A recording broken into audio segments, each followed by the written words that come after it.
ಅದ್ದೂರಿಯಾಗಿ ಜರುಗಿದ ಶಿಕ್ಷಕರ ಸಾಹಿತ್ಯ ಸಮ್ಮೇಳನ. ಹುಟ್ಟಿದರೆ ಕನ್ನಡ ನಾಡಲು ಹುಟ್ಟಬೇಕು, ಮೆಟ್ಟಿದರೆ ಕನ್ನಡ ಮಣ್ಣ ಮೆಟ್ಟಬೇಕು. ಡೊಳ್ಳು ಕುಣಿತಕ್ಕೆ ಮನೋಹರವಾಗಿ ಹೆಜ್ಜೆ ಹಾಕಿದ ಶಿಕ್ಷಕ ಶಿಕ್ಷಕಿಯರು.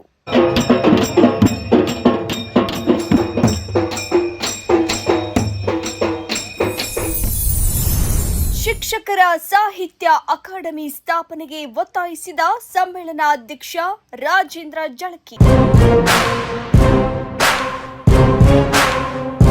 ಜಿಲ್ಲಾ ಕನ್ನಡ ಸಾಹಿತ್ಯ ಪರಿಷತ್, ಪ್ರೌಢಶಾಲಾ ಹಾಗೂ ಪ್ರಾಥಮಿಕ ಶಾಲಾ ಶಿಕ್ಷಕರ ಸಂಘ ಹಾಗೂ ಕರ್ನಾಟಕ ಸಾವಿತ್ರಿಬಾಯಿ ಫುಲೆ ಶಿಕ್ಷಕಿಯರ ಸಂಘದ ಆಶ್ರಯದಲ್ಲಿ ನಗರದ ಕನ್ನಡ ಭವನದ ಪ್ರಾಂಗಣದ ಸಾಹಿತ್ಯ ಮಂಟಪದಲ್ಲಿ ಹಿರಿಯ ಕವಿ ಲಿಂಗೈಕ್ಯ ಎಂಎನ್ ಸುಗಂಧಿ ವೇದಿಕೆಯಡಿಯಲ್ಲಿ ಸಾರಸತ್ವ ಲೋಕದ ಶಿಕ್ಷಕರ ಸಮ್ಮೇಳನದ ಜಿಲ್ಲಾ ಪ್ರಥಮ ಶಿಕ್ಷಕರ ಸಾಹಿತ್ಯ ಸಮ್ಮೇಳನದಲ್ಲಿ ಸಮ್ಮೇಳನ ಅಧ್ಯಕ್ಷ ರಾಜೇಂದ್ರ ಜಳಕಿ ಮಾತನಾಡಿ, ಶಿಕ್ಷಕರ ಸೃಜನಶೀಲತೆ, ಸಂಶೋಧನೆ, ಪ್ರಕಟಣೆಗೆ ಮತ್ತು ಪ್ರೋತ್ಸಾಹಕ್ಕಾಗಿ ರಾಜ್ಯದಲ್ಲಿ ಪ್ರತ್ಯೇಕ ಶಿಕ್ಷಕರ ಸಾಹಿತ್ಯ ಅಕಾಡೆಮಿ ಸ್ಥಾಪಿಸಬೇಕು ಎಂದು ಜಿಲ್ಲಾ ಪ್ರಥಮ ಶಿಕ್ಷಕರ ಸಾಹಿತ್ಯ ಸಮ್ಮೇಳನಾಧ್ಯಕ್ಷ ರಾಜೇಂದ್ರ ಜಳಕಿ ಅವರು ಸರ್ಕಾರಕ್ಕೆ ಒತ್ತಾಯಿಸಿದರು. ಇಂದು ಶಿಕ್ಷಕರು ರಚಿಸುವ ಕೃತಿಗಳ ಪ್ರಕಟಣೆ, ಅನುವಾದ ಹಾಗೂ ವಿತರಣೆಗೆ ವಿಶೇಷ ಅನುದಾನ ನೆರವು ನೀಡಬೇಕು. ಆ ಮೂಲಕ ಶಿಕ್ಷಕರ ಸಾಹಿತ್ಯ ಇನ್ನಷ್ಟು ಪ್ರೋತ್ಸಾಹಿಸಿದಂತಾಗುತ್ತೆ. ಈ ಕುರಿತು ರಾಜ್ಯ ಸರ್ಕಾರ ಮುತುವರ್ಜಿ ವಹಿಸಿ ಅಗತ್ಯ ಕ್ರಮ ಕೈಗೊಳ್ಳಬೇಕು ಎಂದು ಅವರು ತಿಳಿಸಿದರು. ಶಿಕ್ಷಕರ ಮೇಲೆ ಅನೇಕ ಹಲ್ಲೆ, ಒತ್ತಡ ಹಾಗೂ ಮಾನಸಿಕ ಕಿರುಕುಳ ನಿರಂತರ ನಡೆಯುತ್ತಿವೆ. ಇವುಗಳ ನಿಯಂತ್ರಣಕ್ಕೆ ಆದ್ಯತೆ ನೀಡುವಂತೆ ಮನವಿ ಮಾಡಿದ್ರು. ಪ್ರತಿ ಜಿಲ್ಲೆಯಲ್ಲಿ ಶಿಕ್ಷಕರ ಸಾಹಿತ್ಯ ಭವನ ಹಾಗೂ ಗ್ರಂಥಾಲಯ ಮತ್ತು ಅಧ್ಯಯನ ಕೇಂದ್ರಗಳನ್ನು ಸ್ಥಾಪಿಸಬೇಕು. ಅತ್ಯುತ್ತಮ ಸಾಹಿತ್ಯ ಕೃಷಿ ಮಾಡುವ ಶಿಕ್ಷಕರಿಗೆ ಪ್ರತಿ ವರ್ಷ ವಿಶೇಷ ಪ್ರಶಸ್ತಿ ನೀಡಿ ಶಿಕ್ಷಕರನ್ನ ಗೌರವಿಸಬೇಕು. ಮಕ್ಕಳಲ್ಲಿ ಸಾಹಿತ್ಯ ಚಟುವಟಿಕೆಗಳ ಅಭಿರುಚಿ ಹುಟ್ಟಿಸಬೇಕು. ಇದರಿಂದ ಕಲೆ, ಸಾಹಿತ್ಯ ಮತ್ತು ಸಂಸ್ಕೃತಿ ವೃದ್ಧಿಸಲು ಸಾಧ್ಯ. ತೊಗರಿ ನಾಡಿನಲ್ಲಿ ಅನೇಕ ಶಿಕ್ಷಕ ಸಾಹಿತಿಗಳು ತಮ್ಮ ಸಾಹಿತ್ಯ ಕೃತಿಗಳನ್ನ ನಾಡಿಗೆ ಅರ್ಪಿಸಿದ್ದು ಅವುಗಳ ಅಧ್ಯಾಪನ ಆಗಬೇಕಾಗಿದೆ. ಸಾಮಾಜಿಕ ಚಿಂತನೆ, ಸಂಸ್ಕೃತಿ ಮೌಲ್ಯಗಳನ್ನ ಬಿತ್ತುತ್ತಿರುವ ಸೃಜನಶೀಲತೆ ವ್ಯಕ್ತಿತ್ವ ಶಿಕ್ಷಕರಲ್ಲಿದೆ. ಈ ದಿಸೆಯಲ್ಲಿ ಜಿಲ್ಲಾ ಕನ್ನಡ ಸಾಹಿತ್ಯ ಪರಿಷತ್ತು ಉತ್ತಮ ಕಾರ್ಯ ಮಾಡುತ್ತಿದೆ ಎಂದು ಜಳಕಿ ಅವರು ಮೆಚ್ಚುಗೆಯನ್ನು ವ್ಯಕ್ತಪಡಿಸಿದರು. ಸಾಹಿತ್ಯ ಸಂಶೋಧನೆ ಮತ್ತು ಶೈಕ್ಷಣಿಕ ಚಟುವಟಿಕೆಗಳಿಗೆ ಪೂರಕ ವಾತಾವರಣ ದೊರೆಯುತ್ತಿಲ್ಲ. ಶಿಕ್ಷಕರ ಸಮಸ್ಯೆಗಳಿಗೆ ಸರ್ಕಾರದ ಜೊತೆಗೆ ಸಮುದಾಯದ ಪಾತ್ರವೂ ಮುಖ್ಯವಾಗಿದೆ ಎಂದರು. ಸಾಹಿತ್ಯ ಸಮ್ಮೇಳನ ಉದ್ಘಾಟಿಸಿದ ವಿಧಾನ ಪರಿಷತ್ ಸದಸ್ಯ ಡಾಕ್ಟರ್ ಶಶಿಲ್ ಜಿ ನಮೋಶಿ ಮಾತನಾಡಿ, ಶಿಕ್ಷಕ ಹುದ್ದೆ ಪವಿತ್ರವಾಗಿದ್ದು ಎಲ್ಲರೂ ಶಿಕ್ಷಕರಾಗಲು ಹಂಬಲಿಸುತ್ತಿದ್ರು. ಮಕ್ಕಳಿಗೆ ಪಾಠ ಬೋಧನೆ ಮಾಡುತ್ತಾ ಸಾಮಾಜಿಕ ಜವಾಬ್ದಾರಿಗಳನ್ನು ನಿಭಾಯಿಸುತ್ತಿದ್ರು.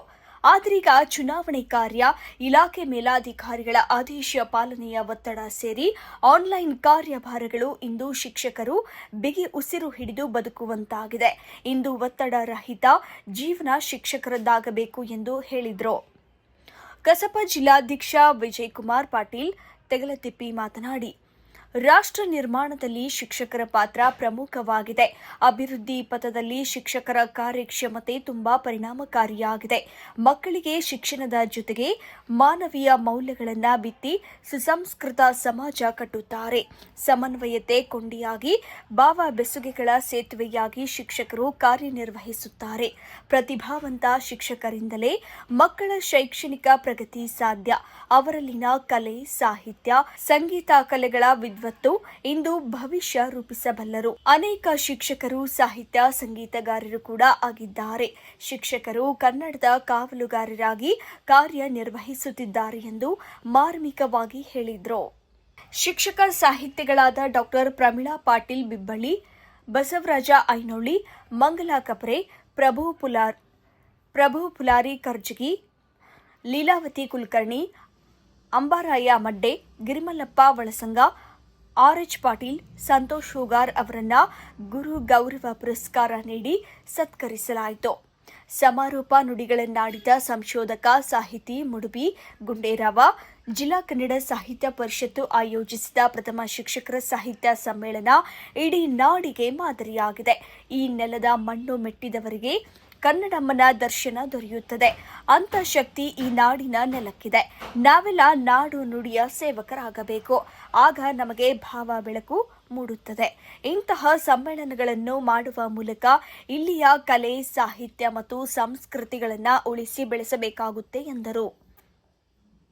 ಇನ್ನು ಕಾರ್ಯಕ್ರಮದಲ್ಲಿ ಶಿಕ್ಷಕರ ಸಂಘದ ಮಹೇಶ್ ಹುಗಾರ, ಸಂತೋಷ್ ಗಂಗು, ಸೇವಂತ ಪಿ ಚವ್ಹಾಣ್, ನೀಲಕಂಠ ಜಮಾದಾರ್, ಚಂದ್ರಕಾಂತ್ ಏರಿ, ಮಲ್ಲಿನಾಥ ನಾಗನಹಳ್ಳಿ, ಜಿಲ್ಲಾ ಕಸಾಪ ಶಿವರಾಜ್ ಅಂಡಗಿ, ಧರ್ಮಣ್ಣ ಎಚ್ ಧನ್ನಿ, ಶರಣರಾಜ್ ಚಿಪ್ಪರಬಂದಿ, ಧರ್ಮರಾಜ್ ಜವಳಿ, ರಾಜೇಂದ್ರ ಮಾಡಬುಳ, ಸೋಮಶೇಖರಯ್ಯ ಹೊಸಮಠ, ಗಣೇಶ್ ಚಿನ್ನಾಕರ, ಸಿದ್ದಲಿಂಗ ಬಾಳಿ, ಸಿದ್ದರಾಮ ಹಂಚನಾಳ್, ರವಿ ಶಹಾಪುರ್ಕರ್, ಎಸ್ಕೆ ಬಿರಾದಾರ್, ನಾಗಪ್ಪ ಸಜ್ಜನ್, ವೀರಭದ್ರಪ್ಪ ಗುರುಮಿಟ್ಕಲ್, ಸುರೇಶ್ ದೇಶಪಾಂಡೆ, ಸುರೇಶ್ ಲೇಂಗಟಿ, ಸಂತೋಷ್ ಕುಡ್ಡಳ್ಳಿ, ಪ್ರಕಾಶ್ ಗೊಣಗಿ ಇತರರು ಉಪಸ್ಥಿತರಿದ್ದರು.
ಜನಸಾಮಾನ್ಯರ ಧ್ವನಿಯಾಗಿ ದಮನಿತರ ಬಲವಾದ